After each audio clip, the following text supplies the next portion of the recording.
thịt gà, nem rán, thịt gà, nem rán, thịt gà, nem rán là hai món ăn thường thấy ở trên mâm cỗ ngày Tết.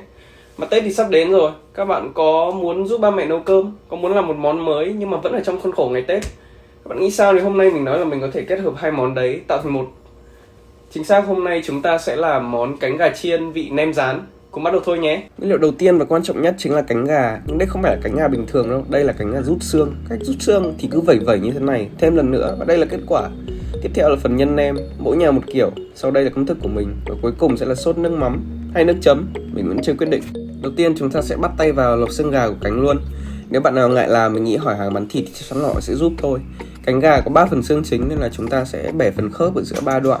Sau đấy dùng dao và chúng ta sẽ cắt rời phần thịt ở đầu phần âu cánh.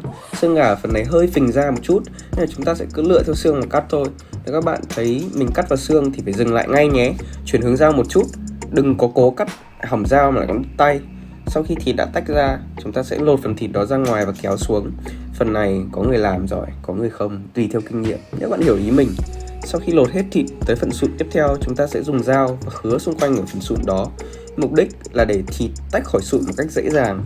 Lấy tay vặn xương ra, vặn mãi mà không ra thì chắc chắn là thịt vẫn còn đang dính vào xương rồi. Lúc vặn thấy phần thịt nào đang dính cản trở xương thì các bạn hãy dùng dao cẩn thận lọc thịt. Sau khi đã lọc hết mà vặn vẫn không ra ấy, thì các bạn có thể dùng dao cắt cho xương lìa ra như thế này.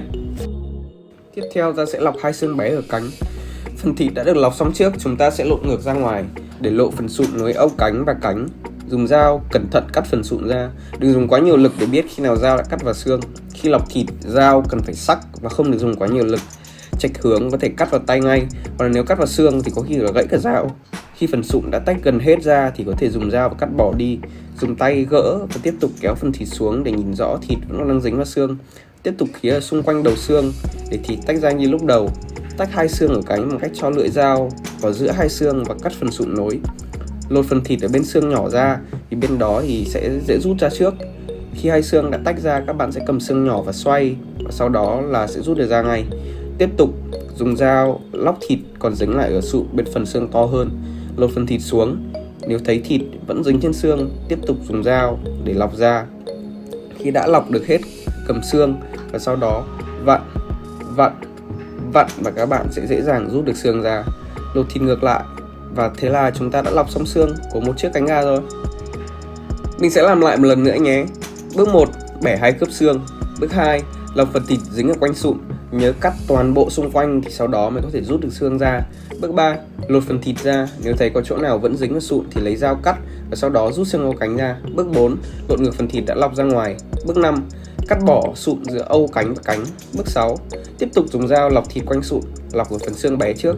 Bước 7, chúng ta sẽ xoay và rút được xương bé ra. Bước 8, chúng ta sẽ lọc thịt quanh phần sụn to. Bước 9, vặn và rút được xương to ra. Bước 10, lột ngược phần thịt đã lọc và tự hào với thành quả của mình. Rồi chúng ta sẽ chuyển tới cắt các nguyên liệu cho nhân nhé. Nguyên liệu đầu tiên là hành tây, cắt làm đôi. Sau đó các bạn sẽ cắt phần đầu đi, quay ngược lại và cắt đuôi. Bóc vỏ hành lần này thì mình có móng nên là bóc dễ hơn rồi. Cắt ngang củ hành, chia thành 2 lát, nhưng nhớ là đừng cắt tới phần đuôi nhé. Sau đó xoay 90 độ và thái thành nhiều lát dày khoảng 3mm. Tiếp theo là xoay ngang và chúng ta sẽ thái hạt lựu miếng hành. Sau đó cà rốt, chúng ta sẽ chỉ dùng có nửa củ thôi. Tất nhiên là tùy theo size cà rốt mà bạn mua được. Gọt vỏ cho sạch. Sau đó là chúng ta sẽ cắt đuôi và tiếp theo là cắt đầu. Cắt ngang củ cà rốt của mình khá là to nên là khó cắt phết. Thái lát đầu tiên, sau đó lần mặt cắt xuống để cà rốt nó không lăn lung tung. Tiếp tục thái tới hết, rồi sau đó chúng ta sẽ cắt thành từng sợi nhỏ. Để sang một bên, gom lại một nắm nhỏ và chúng ta sẽ thái hạt lựu cà rốt. Cắt hết một nửa củ đã thái, để ra bát, chúng ta sẽ dùng sau. Đặt 3 chiếc bát xuống, sau đó lần lượt cho một bó miến khô, nấm hương khô và một nhúm mộc nhĩ nhỏ. Tiếp theo là dùng nước ấm và đổ đều vào cả 3 bát để ngâm nguyên liệu khô. Sau khi các nguyên liệu đã mềm thì đầu tiên chúng ta sẽ cắt nấm hương, thái thành từng lát mỏng. Mình thích ăn nấm miếng to cho rõ vị và mình cũng thích cái sự dai dai của nấm nữa nên là không cần băm nhỏ ra, nhưng mà thái càng mỏng càng tốt. Sau đó là sẽ cho ra bát và để tẹo chúng ta cho vào nhân. Tiếp theo là mộc nhĩ, tương tự như nấm hương chúng ta sẽ thái thành lát mỏng. Mình từng thấy rất nhiều size mộc nhĩ khác nhau nên là các bạn thái sao cho vừa ăn là được. Mộc nhĩ là người chơi hệ đàn hồi nên là lúc thái bắn cứ gọi linh tinh khắp nơi luôn. Cẩn thận không được rơi ra ngoài, sau đó là hết cái ăn luôn ạ. gom lại và các bạn sẽ cho ra bát để dùng sau. Cẩn thận gom bởi vì là lúc gom nó cũng bắn được đi ra chỗ khác. Cuối cùng là miến của mình bó thành bó tròn nên mình sẽ cắt 2 đầu để tách bó. Sau đó cắt sợi miến dài bằng tầm đốt ngón tay thôi. Miến mỗi nhà mua lại khác nhau nên các bạn cứ tùy theo mà cắt nhé. Gom lại và cho ra một bát khác để tẹo dùng. Phải chuẩn bị nhiều nguyên liệu nhưng mình hứa là sắp xong rồi. Nguyên liệu tiếp theo là tôm khoảng 100g thôi. Chúng ta sẽ băm thật nhuyễn. Đầu tiên là gom tôm lại và thái thành nhiều lát mỏng. Sau khi đã thái mỏng thì chúng ta sẽ bắt đầu băm. Tay giữ đầu dao và tay còn lại các bạn sẽ đưa dao lên xuống thật nhanh. Gom lại và băm tới khi nhuyễn như ý muốn và sau đó cho sang bát khác để tẹo dùng. Và cuối cùng đã tới lúc chúng ta trộn nhân, đeo găng như bác sĩ luôn. Đầu tiên là 300g thịt lợn băm, một củ hành tây chúng ta đã cắt nhỏ cho hết vào đấy. Nửa củ cà rốt đã băm nhỏ, phần nấm hương đã được thái lát, phần mộc nhĩ ngay sau đó.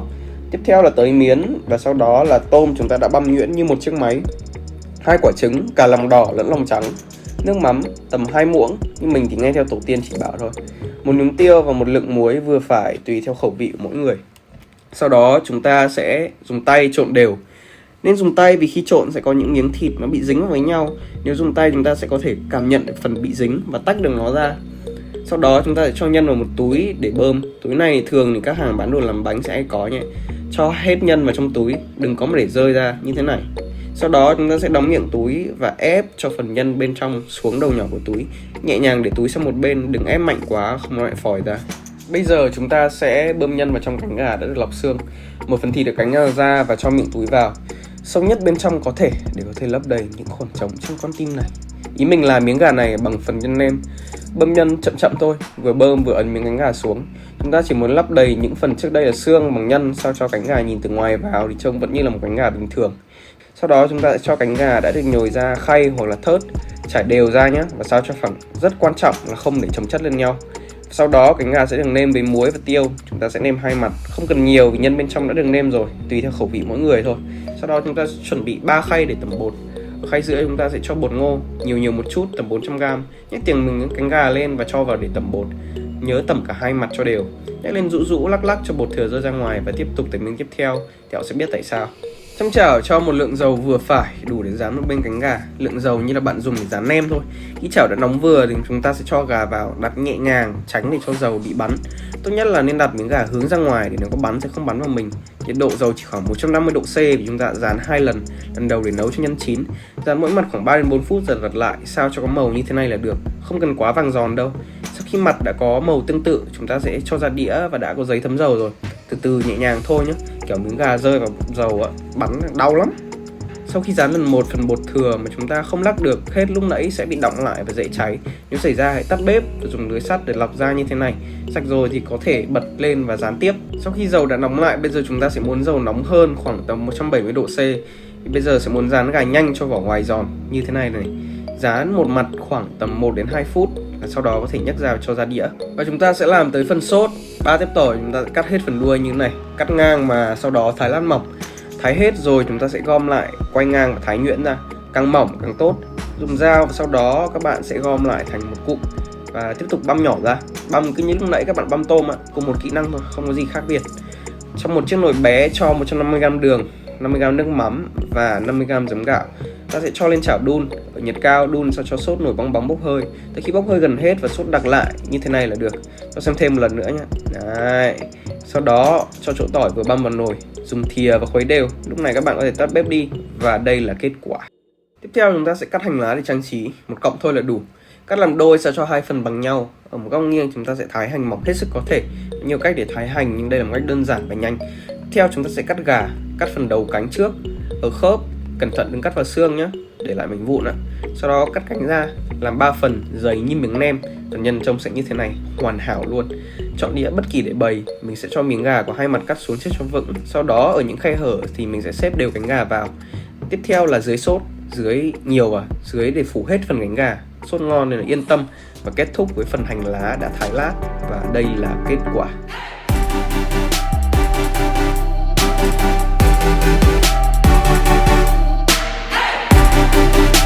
Cánh gà chiên vị nem rán đã được làm xong. Bây giờ mình sẽ ăn thử. Nói thật với các bạn là đây món này là món mà nó là 2 món mà mình rất là thích và mình đã làm rất nhiều lần rồi nhưng mà chưa bao giờ kết hợp lại với nhau nên là hôm nay mình ăn thử cũng là lần đầu tiên ăn thử luôn.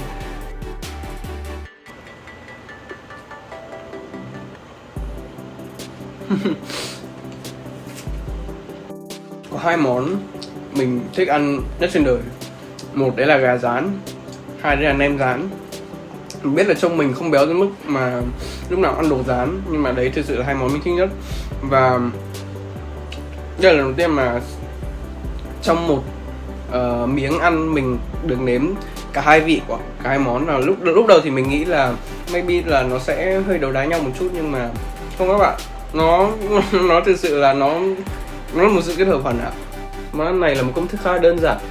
Mình thấy khó nhất thì chắc là phần lọc xương gà thôi, nhưng mà ăn gà không có xương thì ai mà chẳng thích, nhất là lại còn dễ ăn với cả người lớn tuổi, cực kỳ phù hợp cho ngày Tết. Nếu như các bạn thích và làm thử theo công thức thì hãy chụp ảnh và tag mình vào nhé. Xem tới tận đây rồi thì hãy like, share và subscribe cho kênh của mình thôi. Chúc mừng năm mới, tạm biệt và see you soon.